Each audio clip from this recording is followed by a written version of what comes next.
बोले कैलाशपति महादेव की जय, बोले गौरा मैया की जय। रोजाना पूजा करती हैं। एक दिन नारद जी ब्रह्मा जी के साथ आए। दक्ष प्रजापति के यहाँ और उनका आदर सत्कार हुआ।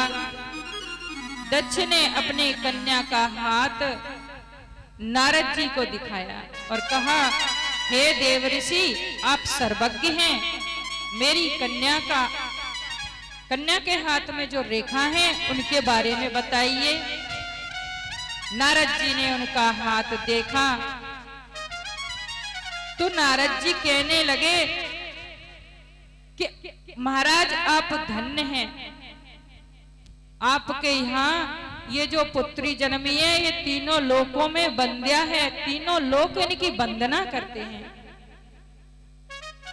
सर्व गुण संपन्न है, ये साक्षात महाशक्ति हैं, शिव की प्रिया है, जन्म जन्म की शिव की अर्धांगिनी है।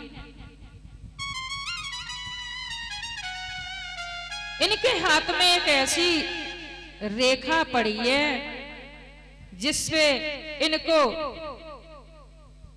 माता पिताहीन, जिनके कुल का भी पता नहीं, नंगे रहने वाले, दिगंबर रहने वाले और भस्म लगाने वाले भूत प्रेत पिशाचों का स्वामी, ऐसा इनको पति मिलेगा। नारद जी की जो बात सुनी माता पिता दुखी हुए, कहने लगे इतनी सुकुमार हमारी कन्या है और पति ऐसा मिलेगा। माता पिता कहते हैं ऐसे पति के साथ हम कैसे ब्याह करेंगे अपनी पुत्री का, जहां दुख ही दुख मिले। नारद जी जोर से हंसने लगे और कहने लगे इसमें घबराने की कोई बात नहीं है, जो जो अवगुण इसके पति में है वो सारे गुण, शुभ गुण भगवान शंकर में है। अगर भगवान शंकर इनके पति बन जाए तो आपसे ज्यादा बड़भागी दुनिया में कोई नहीं होगा। उसके लिए आपकी कन्या को तपस्या करनी पड़ेगी। नारद जी बता करके चले गए। नारद जी ने सती मैया उमा को अलग ले जा करके भी बताया। कहने लगे पुत्री, तुम्हारे स्वामी ऐसे नहीं है कि तुम्हें बिना तपस्या के स्वीकार कर ले, उसके लिए तुम्हें तपस्या करनी ही पड़ेगी, ध्यान देना। माता समझ गई कि मुझे तप करना ही पड़ेगा मेरे स्वामी के लिए। नारद जी चले गए। अब उमा को और कोई काम नहीं है। मां से कहा कि मैं वन में जाके तपस्या करूं, तो वो एकदम कहने लगी उमा, ऐसा नहीं ऐसा नहीं। तब से उनका नाम उमा पड़ा। तुम इतनी सुकुमार हो, वन में जाके कैसे करोगी तपस्या, तुम घर में ही करो। घर में तपस्या करने लगी। ये जो अब नवरात्रि का महीना आएगा अश्वन का, इसमें पहले नवरात्रि से मां ने पूजा शुरू की। पहले नवरात्रि से को उन्होंने प्रतिपदा से पूजा शुरू की और थोड़ा नमकीन भात बनाया और गुड़ के साथ घी मिला के भगवान शंकर को भोग लगाया। वही प्रसाद खुद ग्रहण किया, वही खुद खाया।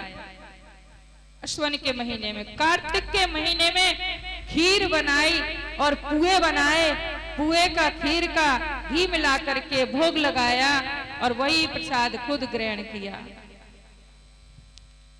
अगहन के महीने में भात बनाया, तिल मिलाए उसमें, वही भोग लगाया और वही प्रसाद खाया। पूस के महीने में मां ने अष्टमी को, रात्रि को जागरण किया, शिव नाम का जागरण करती रही पूरी रात और सुबह खिचड़ी का प्रसाद बनाया और वही भगवान शंकर को भोग लगाया, वही नैवेद्य खुद ग्रहण किया। महा के महीने में मां नदी के किनारे जाती हैं। देखा है ना, महा का महीना बड़ा पवित्र होता है। लोग कहते हैं मां स्नान करेंगे, गंगा के तट पर जाकर रहते हैं, झोंपड़ी बनाते हैं, पूरा पूरा महीना वहां गुरु के आश्रम में या गंगा मैया के किनारे बिताते हैं। मां ने वही किया, नदी के किनारे रहती हैं, स्नान करती हैं और भगवान शंकर की मूर्ति बना करके और उनकी रोजाना पूजा करती हैं। दूसरा उन्हें कोई काम नहीं है। शिवाय नमः, शिवाय नमः पंचाक्षर मंत्र का जाप करते हैं। अच्छा, ये पंचाक्षर और षडाक्षर मतलब 6 अक्षर वाला, 5 अक्षर वाला ये मंत्र, ये माता और बहनाओं के लिए पंचाक्षर बताया है और पुरुषों के लिए षडाक्षर। तो इसको पहले नमानिला शिवाय नमः, इसमें बाद में नमः लगाना। ओम नमः शिवाय इसमें ये पहले लगाते हैं, ये पुरुषों के लिए है, संतों के लिए नमः शिवाय, नमः शिवाय। और माता बहनों को शिवाय नमः बोलनी चाहिए, ऐसा पुराण बताता है। बाकी जो कहते हैं कि कैसा भी नाम लो भगवान को तो खुश करता ही है। भगवान का नाम उल्टा नाम जपत जग जाना, वाल्मीकि भय ब्रह्म समा। उल्टा नाम लेने पे भी कल्याण हो जाता है। चीनी का लड्डू टूटा फूटा भी हो ना, वो भी मीठा ही लगता है।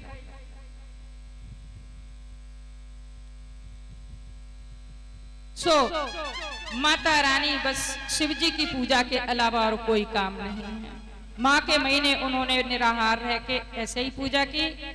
और जब फागुन का महीना आया तो शिवरात्रि को माँ ने बेल पत्र, बेल फल आदि पुष्प वगैरह और इनसे दमकल के पुष्प और इनसे पूजा की।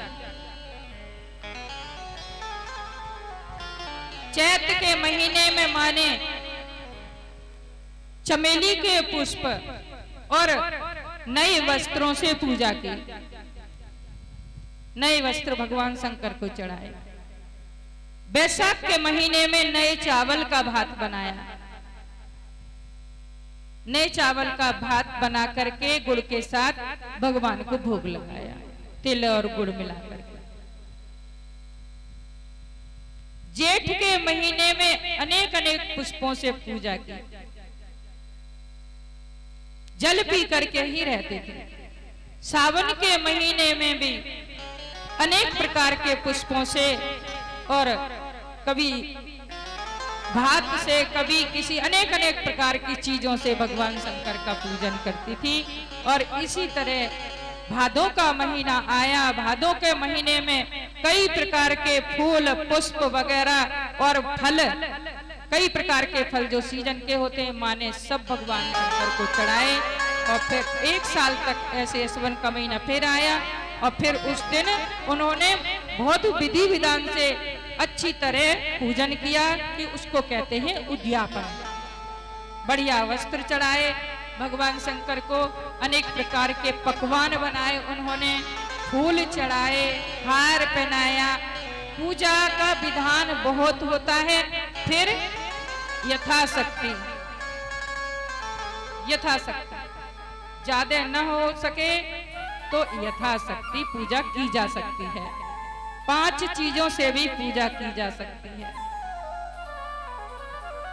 ऐसे माँ ने पूजा किया। भगवान दूरजटी प्रसन्न हुए।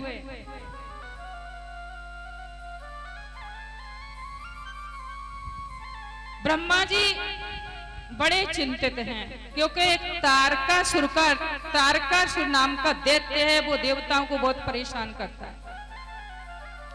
तो ब्रह्मा जी चाहते हैं शिव स्त्री स्वीकार करें, इनका विवाह हो।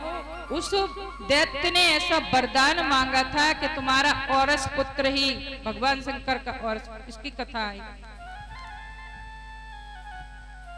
इसलिए तारकासुर से देवता लोग बड़े परेशान हैं। देवता लोग दौड़ते हुए ब्रह्मा जी के पास गए। ब्रह्मा जी ने कहा कि चलो शिव के पास चलते हैं, वो अब ब्याह के लिए स्वीकार कर ले। नारायण को लेकर के शिव जी के पास गए। वहां भोलेनाथ की स्तुति की सबने।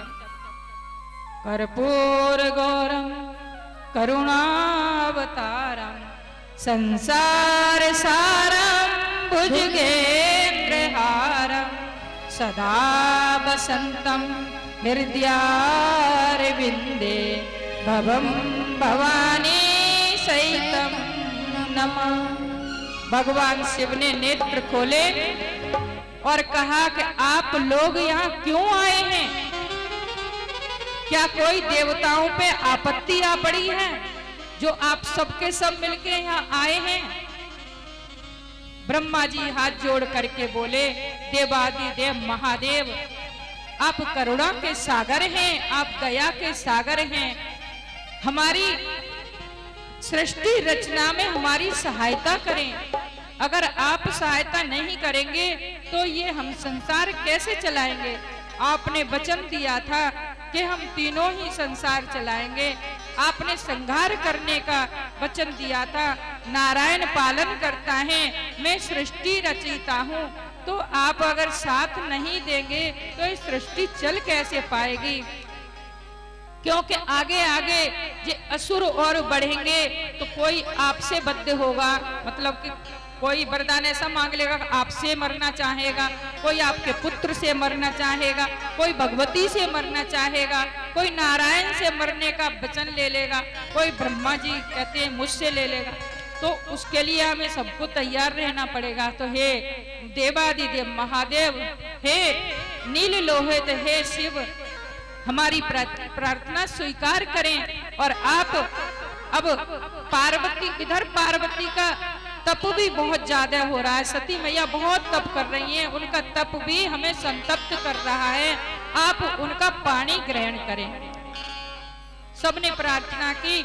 भगवान शंकर मुस्कुराए और बोले, मुझे संसार से कोई वो नहीं है, मतलब नहीं है। मैं तो तपस्या में आनंद लेता हूँ और जो तपस्या करता है उसे वैसे भोगों से क्या लेना देना है।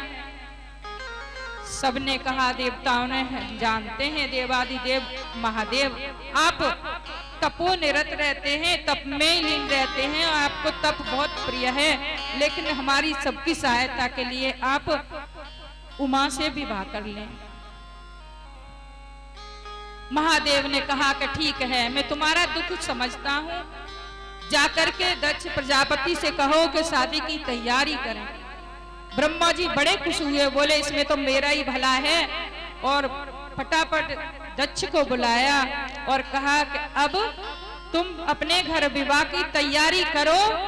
अब भगवान शिव सती का चिंतन करने लगे हैं, मां शक्ति का चिंतन करने लगे हैं, अब उनका ध्यान करने लगे हैं।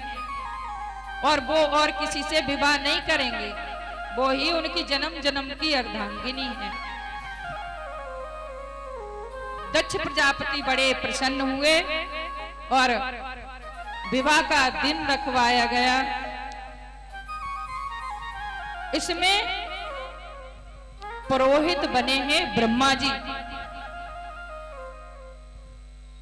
ब्याह का दिन रख गया तो वही कहते हैं ना कि सगाई पहले होती है।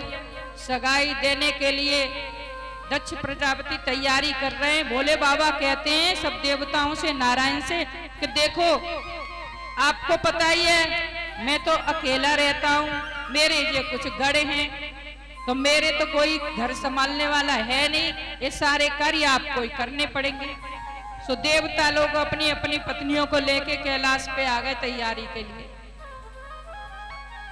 अब सगाई दक्ष प्रजापति ला रहे हैं। पुरोहित बने हुए ब्रह्मा जी कुछ देर पहले ही आ गए। एक नाते से ये ब्रह्मा जी माता उमा के दादाजी होते हैं, क्योंकि दक्ष प्रजापति उनके पिता वो पुत्र हैं, तो वो दादाजी हुए। तो पहले ही आ गए। भोले बाबा ने पुरोहिती के लिए उन्होंने बुलाया तो कैलाश पे आ गए कि सगाई तो यहीं पे आएगी।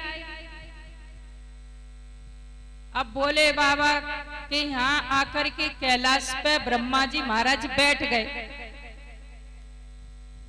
अब भोले बाबा के गढ़ तो ऐसे ही हैं, किसी ने पूछा ही नहीं उनसे कि तुम जलपान करोगे कि नहीं। ब्रह्मा जी बैठे रहे, थोड़ी सी देर इंतजार किया। और रजोगुणी हैं ब्रह्मा जी, तो उन्हें ज्यादा बर्दाश्त नहीं। रजोगुणी जो व्यक्ति होता है ना, वो चाहता है मेरा ज्यादा से ज्यादा आदर सत्कार हो। ब्रह्मा जी सोचते थे मैं कैलाश पे जाऊंगा, मेरा बहुत सत्कार होगा, लेकिन वहां उन्होंने नंदीसुर को बुलाया, इधर आओ। नंदीसुर पहुंचे। ब्रह्मा जी ने कहा तुम्हारे यहाँ कोई कुछ जानता है कि नहीं? कि बोलिए क्या चाहिए आपको? अरे हम कब से बैठे हैं, कुछ जलपान तो दो हमें लाके, एक अपना स्नान ध्यान करें, कुछ बाहर भीतर जाएंगे, नित्य कर्म करेंगे, उसके लिए जलवल तो भिजवाना चाहिए कि नहीं? अब महाराज नंदीसुर ने जाके भोले बाबा से कह दी, बोले ब्रह्मा जी आ गए और वो कह रहे हैं कि जल वगैरह तो भिजवाओ, हम नित्य कर्म करेंगे, स्नान करेंगे, ध्यान करेंगे, सगाई वाले आ जाएंगे, फिर उनके लिए हम तैयार होंगे। भोले बाबा ने की तो दे आओ ना जल। तो इतनी सी छोटी सी लुटिया ले ली, इतनी सी लुटिया लेके और भोले बाबा ने भर के नंदीसुर को दे दी, जा ब्रह्मा जी को दिया ना। अब वो नंदीसुर जाके इतनी बड़ी लुटिया लेके गए, बोले लो कर लो अपने नित्य कर्म करो। ब्रह्मा जी बोले, बड़ी गुस्सा आ गई, बोले हद हो गई तुम्हारे यहाँ, बताओ अभी इस लुटिया में हम अपने नित्य कर्म करके शौच वगैरह कर लेंगे या स्नान कर लेंगे या पूजा पाठ कर लेंगे, कुछ कम से कम 2-4 बाल्टी जल तो भिजवाना चाहिए था कि नहीं? हद हो गई, बताओ इस लुटिया इतने जल से क्या क्या कर लेंगे, ले जाओ वापस। ब्रह्मा जी ने वापस कर दिया वो जल। नंदीसुर फिर भोले बाबा के पास लेके पहुंच गए, बोले ले कि क्यों? कि ब्रह्मा जी कह रहे हैं इससे हम क्या क्या कर लेंगे, तुमने इतना सा जल भिजवाया, 2-4 बाल्टी तो भिजवाते कम से कम। अब इधर भोले बाबा को गुस्सा आएगी, वो भी तो तमोगुणी है, उन्हें क्यों ना आएगी। बोले अच्छा ये बात है, जाओ उनसे कहना अपने सिर पे डाल लो, हमें नहीं पता, कर लो इसी से सब कुछ। फिर वापस लेके आ गए, बोले अरे फिर उतना ही जल लेके आ गए तुम। नंदीसुर ने कही हमें नहीं पता, अपने सिर पे डालो, जो कुछ करो सो करो। उन्हें बड़ी गुस्सा आई। ब्रह्मा जी ने लुटिया लाई और झट से अपने ऊपर पलट लाई, चलो होगा सो देखा जाएगा। और महाराज वह लुटिया में से ऐसी गंगा मैया प्रकट भई के ब्रह्मा जी नाक तक डूब गए, इतना जल। अब तो डुबकी लगे नीचे को, गंगा जब ज्यादा जल होता है ना तो नीचे को खींचता है, पैर ही न टिके ब्रह्मा जी के।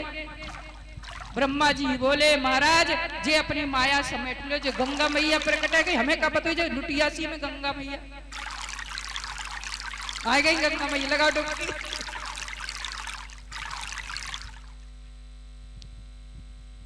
प्रकट हो गई गंगा मैया। भोले बाबा ने हाथ खड़े कर दिए, हे भोलेनाथ ये अपनी गंगा मैया समेट लो, हमारा तो सब कुछ इसी में हो गया, अब हमें ना सोच की जरूरत न नहाने, सब हो गया हमारा। भोले बाबा ने गंगा मैया समेट ली। ब्रह्मा जी नहा धो के तैयार हो गए, वस्त्र वगैरह पहन लिए।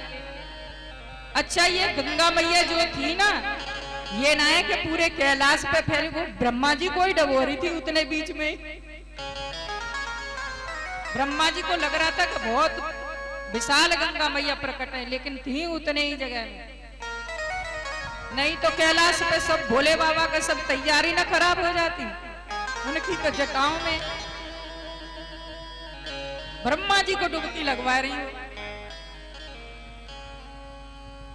अब ब्रह्मा जी नहा धो के वस्त्र बढ़िया से पहन के तैयार हो गए सगाई के लिए, बढ़िया बढ़िया वस्त्र पहने उन्होंने, वही पोती की शादी है, बेटा सगाई लेके आ रहा, भोले बाबा के पुरोहित बन गए।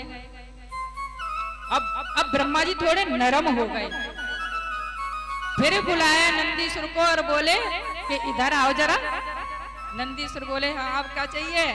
बोले भूख लगी है, थोड़ा सा नाश्ता वास्ता हो जाता तो अच्छा था, फिर पूरा दिन लग जाएगा हमें काम धंधे में, पूजा पाठ कराने में, तो थोड़ा सा। बोले हाँ हाँ अभी हम बोलते हैं जाके। उनने कही वो ब्रह्मा जी ना नाश्ता मांग रहे हैं भोले बाबा से। नंदीश्वर ने कही जाके, भोले बाबा बोले वो कोठरी है ना सामने जो बंद है, उसमें ले जाओ और उसके अंदर घुसा देना उनको और कहना जो मर्जी खा लो। ठीक है। ब्रह्मा जी ने कही हाँ क्या कह रहे हैं नाश्ता के लिए? कि चलो नाश्ता तैयार है, यहाँ कोई कमी थोड़ी है किसी चीज की, यहाँ के पड़ोसी कुबेर हैं, कोई कमी नहीं है, चलो नाश्ता करो। अब ब्रह्मा जी को ले जा करके नंदीश्वर ने कही कि जब कुठरिया में अंदर चले जाओ, तुम्हें जो पसंद आए खा लेना। जैसे कुठरिया खोली ब्रह्मा जी ने झांका और उसमें ऐसे ऐसे लहरा रहे हैं, ऐसे लहरा मार रहे हैं सांप बिच्छू कांकर बड़े बड़े। ब्रह्मा जी ने पैर पीछे ही खींच लिया, बोले तुम क्या कर रहे हो हमारे संग मजाक? तुम हमारा इनको भोजन कराओगे कि हमें भोजन कराने के लिए लाए हो? ऐसा मजाक अच्छा नहीं होता, कुछ अच्छा खाने को दो हमें। नंदीश्वर फिर पहुंच गए भोले बाबा से, बोले वे तो अंदर ही ना घुस रहे तो खाएंगे क्या? उन्होंने कहा जाओ ये कहना कि एक पैर तो रखो देहली के अंदर, ये तो हमारे पहरेदार है जो अंदर है, अंदर तो कदम रखो। नंदीश्वर ने कहा कि उन्होंने कहा है एक बार अंदर कदम तो रख के देखो। ब्रह्मा जी समझ गए जब लुटिया में से गंगा जी निकल आएंगी तो अंदर पता नहीं क्या हो सकता है। ब्रह्मा जी ने जो अंदर कदम रखा सो महाराज में सांपन की तो वो बन गई इमरती बढ़िया बढ़िया गोल गोल, ऐसी सुंदर इमरती, खुशबू आवे बहुत बढ़िया, जो भूखा ना हो उसको भी भूख लग जाए। और जो बिच्छू डोल रहे ना वो सिमट के ऐसे रसगुल्ला बन गए बढ़िया। और वहां अनेक प्रकार की मिठाई, गुलाब जामुन, क्या बर्फी, क्या महाराज वो तो कुठरिया ऐसी मिठाइयों से भरी थी कि ब्रह्मा जी ने कुछ मिठाइयों को तो पता ही नहीं था कि ये भी मिठाई होती है। ऐसी 56 भोग उसके अंदर, बढ़िया पूड़ी कचौड़ी जो मर्जी खा, बढ़िया बढ़िया पकवान। ब्रह्मा जी अंदर घुस गए तो एक भी सांप बिच्छू दिखा नहीं, उन्हें तो थाल सजे सजाए दिखे। पेट भर के उन्होंने भोजन करा, जलपान किया। अब ब्रह्मा जी शांत बैठ गए, भैया इनकी माया कोई नहीं जानता, ये क्या से क्या बना दे, इनसे तो कुछ कहना ही बेकार। अब महाराज सगाई वाले आ गए, उनको भी कहा जाए कुठरिया में घुस जाओ, जाकर नाश्ता पानी जो कुछ करना है ना करके आ जाओ। सब कर करा के नाश्ता पानी बैठ गए। अब पूजा पाठ का काम होने लगा तो कहते हैं ना कोई भी पूजा पाठ कराओ किसी से, ब्राह्मण से दक्षिणा बहुत जरूरी होती है, देने पड़ती है दक्षिणा, दक्षिणा के बिना फल नहीं मिलता। तो ब्रह्मा जी पूजा पाठ करा रहे हैं, भोले बाबा की सगाई वाले आए हैं तो सगाई चढ़ रही है, अभी पूजा पाठ हो रहा है, दक्षिणा तो बाद में मिलेगी ना ब्रह्मा जी को। तो आप ऐसे ही बैठे रहोगे? भोले बाबा के लिए एक गीत तो गा लो सगाई वाला। लगुन आई हरे हरे लगुन आई मेरे अंगना, भोले बाबा फूले न समाई। हरे हरे लगुन आई मेरे अंगना, भोले बाबा। नाचेगा कौन? हरे हरे लगुन आई हरे हरे मेरे अंगना, ओ भोले बाबा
सज गए सबरी बारात।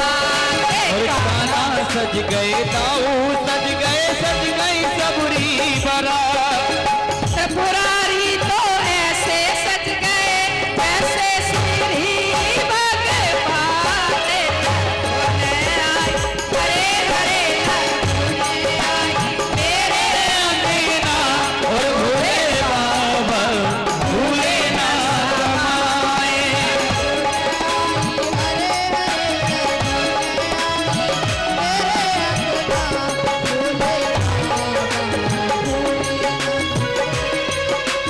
सतगुरु सज गए संगत सज गई सारी बारात। आते सतगुरु सज गए संगत सज गई सारी बारात। त्रिपुरारी तो ऐसे सज गए जैसे श्री भगवान।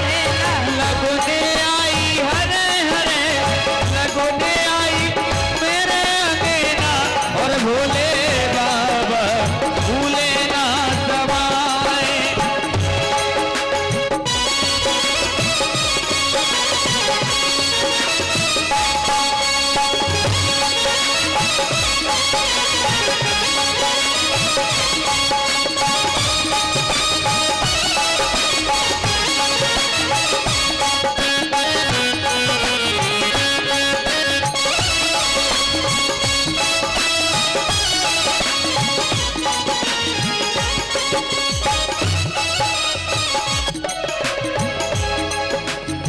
हरि बोल। हले